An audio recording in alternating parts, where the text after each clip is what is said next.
dadkoodan meeshaas u jeedaa sawirka Allah sameeyo qoyskani si wanaagsan ayuu waaga ugu bariyay maanta hase ahaatee casirliiqani waxa gurigan ka jirta murugo marxuum Axmed Mukhtaar Saalax oo ahaa aabaha 12 caruur ayaa la sheegay in koox rag iyo dumar ah oo ku hubaysnaa baangado iyo basiin ay marxuumka baangad la dhaceen sidoo kalena ay dab qabadsiiyeen xilli uu shaqo maalmeedkiisa farsamada gaadiidka ku guda jiray sida ay sheegeen ehelkiisa waxa dilka marxuumka loo aaneynayaa heebsooc guur maxamed cumar yuusuf waxa uu goobjoog u ahaa sida dhacdadan ay u dhacday sikiisa u tagan macalku soo ordi gurina ku soo ordurabi oo maarta dadka oo irida ka xirta irida ku xireen laba nima meesha u taagnay iridan labana xagga ka soo bursi saddex naagood way beertay saddex naagood baagado ku bilaabeen mid waxa jiro oo laba dheer watay oo mudacaf kale oo baash sunta la marsan macalinka oo la xarbiyay macalinka soo gacanta iska dhigaa ila macalinka wax u mooto dagaalka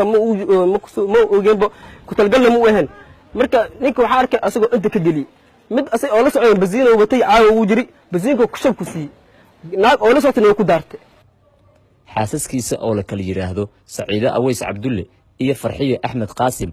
oo midna 8 caruur ay u dhashay midna ay 4 u hayso ayaana la hadlay dad badan ay ahaayeen wax yar ma ahayn ma fahantaadi ninkan waxa lagu dilay 3 naag iyo 3 rag lagu dilay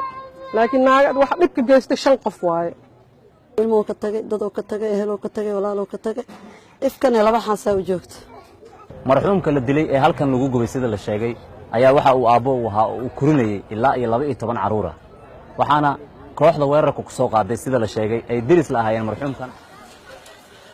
aabaha marxuumka oo lagu magacaabo Mukhtaar Saalax ayaa sheegay in wiilkiisa uu ahaa xooga kaliya ee qoysku leeyahay